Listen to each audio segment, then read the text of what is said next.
Party എന്നത് പാർട്ടിയുടെ നിലപാട് എന്ന് പറയുന്നത് പിണറായി വിജയൻ്റെ ഒരു നിലപാട് എന്ന നിലയിലേക്ക് മാറിപ്പോകുന്നില്ലേ? അതെ, യഥാർത്ഥത്തിൽ ഒരു കമ്മ്യൂണിസ്റ്റ് പാർട്ടിയുടെ സ്വഭാവത്തിലല്ല ഇന്ന് പ്രവർത്തിക്കുന്നത്. അതാണ് ഞങ്ങളുടെയൊക്കെ വിമർശനം. അതായിരുന്നു BSൻ്റെയും വിമർശനം. പക്ഷേ BS പാർട്ടി തന്നെ ഉണ്ടായിരുന്നു. കാരണം BSനെ പോലെ ഒരാളെ പാർട്ടിയിൽ നിന്ന് ഒഴിവാക്കിയെന്ന് പറയാനുള്ള ധൈര്യം ഇവർക്കില്ല. കഴിഞ്ഞ 2-3 ദിവസമായിട്ട് നമ്മൾ കാണുന്നതല്ലേ. ഇതാണ് ജനത്തിൻ്റെ ഒരു ധാരണ.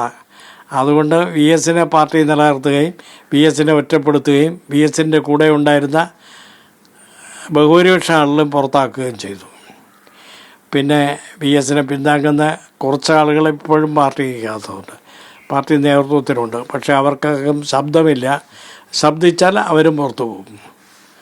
ദേശാഭിമാനി എന്ന് പറഞ്ഞ പത്രം, ഞാനതിൻ്റെ സബ് എഡിറ്ററായി തിരുവനന്തപുരത്ത് വർക്ക് ചെയ്ത ഒരാളാണ്. ഇപ്പോൾ BSനെ അദ്ദേഹത്തിൻ്റെ ഭൗതികദേഹം കാണാൻ വേണ്ടി ഞാൻ AK പോയിരുന്നു. ആ ഒരു വാർത്ത പോലും BSനെ സന്ദർശിച്ചവരുടെ കൂട്ടത്തിൽ പപ്പുവിൻ്റെയും പരമുവിൻ്റെയും ഒക്കെ പേരുണ്ട്. പക്ഷേ പെരുപ്പങ്കോട് മുരളിയുടെ പേര് മാത്രമില്ല. കാരണം ഞാൻ അവരെ കുറ്റം പറയുന്നില്ല. കാരണം അത് റിപ്പോർട്ട് ചെയ്താൽ ആ റിപ്പോർട്ട് ചെയ്യുന്നവൻ പിന്നെ പിറ്റേന്ന് തൊഴിലിന് പോകേണ്ടി വരില്ല എന്നുള്ള ഉറപ്പാണ്. അതാണ് അവസ്ഥ. ഇപ്പോഴും അങ്ങനെ ഒരു വലിയൊരു സ്പേസ് അല്ലേ, ഒരു BSൻ്റെ ഒരു സ്പേസ് ഇപ്പോഴും നിലനിൽക്കുന്നുണ്ടല്ലോ. തീർച്ചയായും BS അദ്ദേഹം ഉയർത്തിപ്പിടിച്ച കുറേ തത്വങ്ങളുണ്ട്. ആ തത്വങ്ങളെന്ന് പറയുന്നത്, ഒന്ന് പരിസ്ഥിതിയെ സംബന്ധിച്ച്, നാടിൻ്റെ വികസനത്തെ സംബന്ധിച്ച്, നാടിൻ്റെ വികസനത്തിൽ ജനങ്ങളുടെ താല്പര്യം, അത് മുൻനിർത്തിയുള്ള വികസനം, അതൊക്കെ ഇപ്പോഴും അവശേഷിക്കുകയാണ്. കാരണം ലാഭമെന്നതേ നേട്ടം എന്ന ഒരു വികാരം BSനുണ്ടായിരുന്നില്ല. നാടിൻ്റെ നന്മയെ നേട്ടം, നാടിൻ്റെ ജനങ്ങളുടെ നന്മ മാത്രമാണ് അദ്ദേഹം ആഗ്രഹിച്ചത്. ഒരു BSനെ താങ്കൾ പറഞ്ഞു BSൻ്റെ ഒപ്പം ഉണ്ടായിരുന്ന ആളുകൾ പലപ്പോഴും BSനെ കൈ ഒഴിഞ്ഞത് ആരൊക്കെയാണ്? BSനെ പിന്നിൽ നിന്ന് കുത്തിയിട്ടുള്ള ആളുകൾ? അല്ല, അത് നിങ്ങൾക്ക് അറിയാമെന്ന് ഞാൻ പറയണ്ടല്ലോ.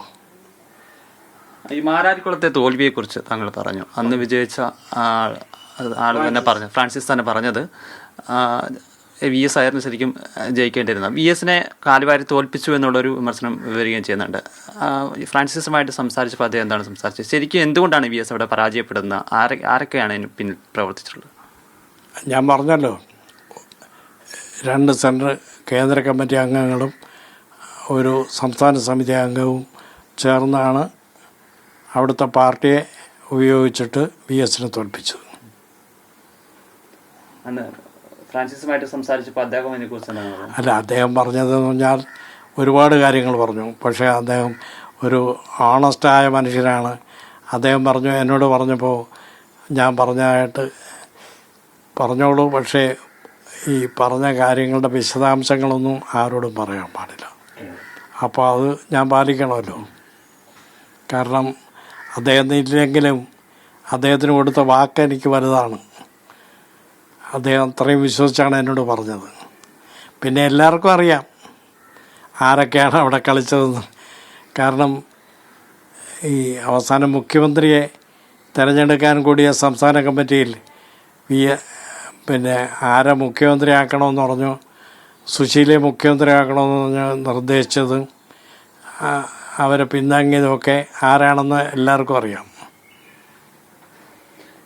VS ഉയർത്തിയ ഒരു നിലപാട് പോലെ അല്ലെങ്കിൽ അതിലേക്ക് ഇനി പാർട്ടി തിരികെ വരുമെന്ന് താങ്കൾ പ്രതീക്ഷിക്കുന്നുണ്ടോ? തിരുത്തലുകൾ ഉണ്ടാവുമെന്ന് പ്രതീക്ഷിക്കുന്നുണ്ടോ?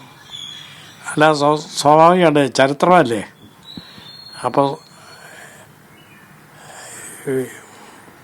ഇവിടെ തിരുത്തലുണ്ടാവുമെന്ന് മാത്രമല്ല, ലോകത്ത് മുഴുവൻ കമ്മ്യൂണിസ്റ്റ് പ്രസ്ഥാനത്തിന് തിരിച്ചു വരാൻ കഴിയും എന്നാണ് ഞാൻ വിശ്വസിക്കുന്നത്. കാരണം അതൊരു സാമൂഹ്യ ശാസ്ത്രമാണ്.